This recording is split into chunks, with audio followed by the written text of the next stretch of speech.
ನಮಸ್ಕಾರ ಎಲ್ಲರಿಗೂ. ಮಂಗಳವಾರದ ಬೆಳಗಿಗೆ ಶುಭವನ್ನು ಕೋರ್ತಾ ದೇವಿ ಭಾಗವತ ಮಹಾಪುರಾಣದ ಮೊದಲನೇ ಸ್ಕಂದದ 15ನೇ ಅಧ್ಯಾಯದ 2ನೇ ಭಾಗಕ್ಕೆ ಎಲ್ಲರಿಗೂ ಸ್ವಾಗತವನ್ನು ಕೋರ್ತಾ ಇದ್ದೇನೆ.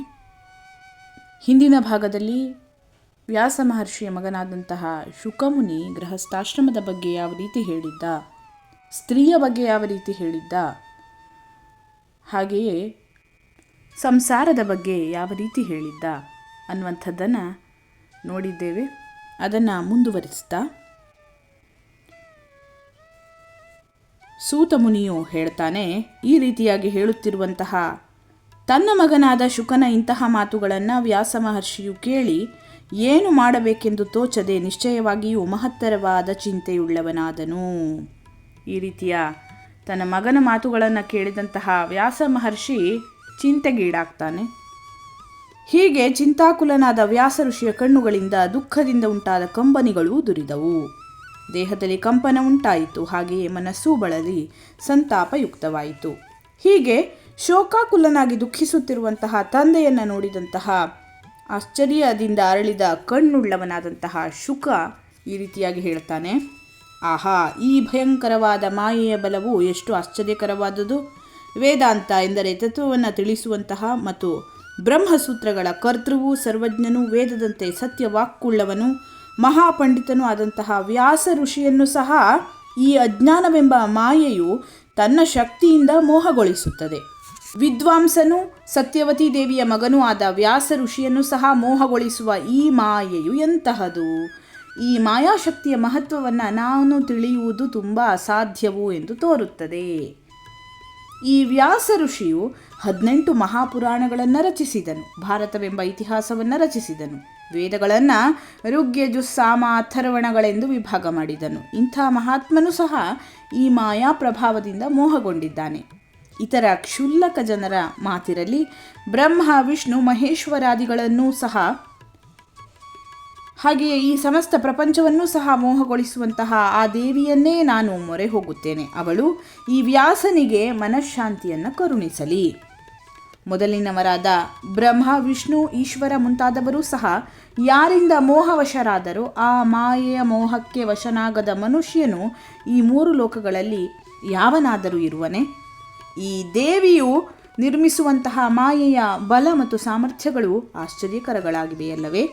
ಈ ದೇವಿಯ ಮಾಯೆಯ ಪ್ರಭಾವದಿಂದ ಸರ್ವಜ್ಞನೂ ಸ್ವಾಮಿಯೂ ಸಮರ್ಥನೂ ಆದಂತಹ ವಿಷ್ಣುವು ಮೋಹವಶನಾದನು. ಈ ವ್ಯಾಸ ಋಷಿಯು ಆ ವಿಷ್ಣುವಿನ ಅಂಶದಿಂದ ಹುಟ್ಟಿದವನೆಂದು ಪುರಾಣಜ್ಞರು ಹೇಳುತ್ತಾರೆ. ಅಂಥ ವ್ಯಾಸನು ಸಮುದ್ರ ಮಧ್ಯದಲ್ಲಿ ಯಾನ ಮಾಡುತ್ತಿರುವಂತಹ ವರ್ತಕನು ನಾವೆಯು ಮುರಿಯಲು ಸಮುದ್ರದಲ್ಲಿ ಮುಳುಗಿ ಹೋಗುವಂತೆ ಈ ಮೋಹವೆಂಬ ಸಮುದ್ರದಲ್ಲಿ ಮುಳುಗಿರುತ್ತಾನೆ, ಎಂದರೆ ಮೋಹ ಪರವಶನಾಗಿರುತ್ತಾನೆ.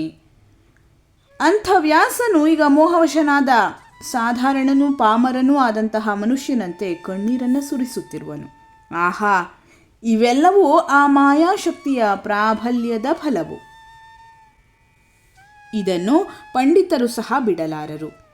ಈ ವ್ಯಾಸನು ಯಾರು, ನಾನು ಯಾರು, ಈ ವಿಧವಾದ ಸಂಬಂಧದ ಭ್ರಮೆಯು ಹೇಗೆ ಉಂಟಾಯಿತು ಎಂದರೆ, ಪಂಚಭೂತಾತ್ಮಕವಾದಂತಹ ದೇಹದಲ್ಲಿ ಇವನು ನನ್ನ ತಂದೆ, ನಾನು ಇವನ ಮಗನು ಎಂಬ ಮುಂತಾದಂತಹ ಭ್ರಮೆಯು ಅನಾದಿ ಕಾಲದಿಂದಲೂ ಬಂದಿರುವಂತಹ ವಾಸನಾ ವಿಶೇಷದಿಂದ ಉಂಟಾಗುವುದು ಆಶ್ಚರ್ಯಕರವಾಗಿದೆ. ಈ ಮಾಯೆಯು ಮಹಾಪ್ರಭಾವಶಾಲಿಯಾದುದು. ಆದುದರಿಂದಲೇ ಇದು ಯಾರು ಮಾಯೆಯನ್ನು ಉಪಯೋಗಿಸುತ್ತಾರೋ, ಯಾರು ಮಾಯೆಯ ಮೇಲೆ ಅಧಿಕಾರವುಳ್ಳವರಾಗಿ ಕೆಲವು ಸಂದರ್ಭಗಳಲ್ಲಿ ವ್ಯವಹರಿಸುತ್ತಾರೋ ಅಂಥವರನ್ನು ಆವರಿಸಿ ಮಂಕುತನ ಕವಿದಿರುವಂತೆ ಮಾಡಬಲ್ಲದು.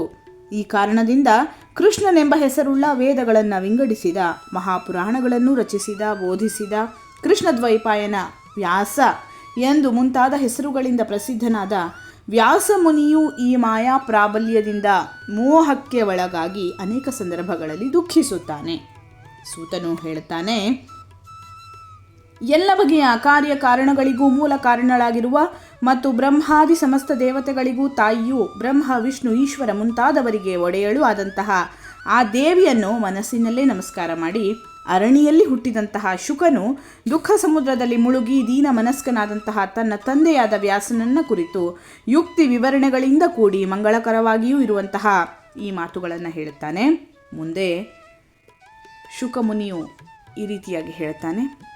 ಓ ತಂದೆಯೇ, ನೀನು ಪರಾಶರ ಮಹರ್ಷಿಯ ಪುತ್ರನಾಗಿರುವೆ, ಉತ್ತಮವಾದ ಯೋಗ್ಯತೆಯುಳ್ಳವನಾಗಿರುವೆ, ಸ್ವತಃ ಸಮಸ್ತರಿಗೂ ಒಳ್ಳೆಯ ತಿಳುವಳಿಕೆಯನ್ನು ಉಪದೇಶ ಮಾಡಬಲ್ಲವನಾಗಿರುವೆ. ಹೀಗಿರುವಾಗ ಗಟ್ಟಿಗನಾದ ನೀನೂ ಸಹ ಅಜ್ಞಾನಿಯಾದ ಸಾಧಾರಣ ಮನುಷ್ಯನಂತ ಏಕೆ ದುಃಖಿಸುತ್ತಿರುವೆ?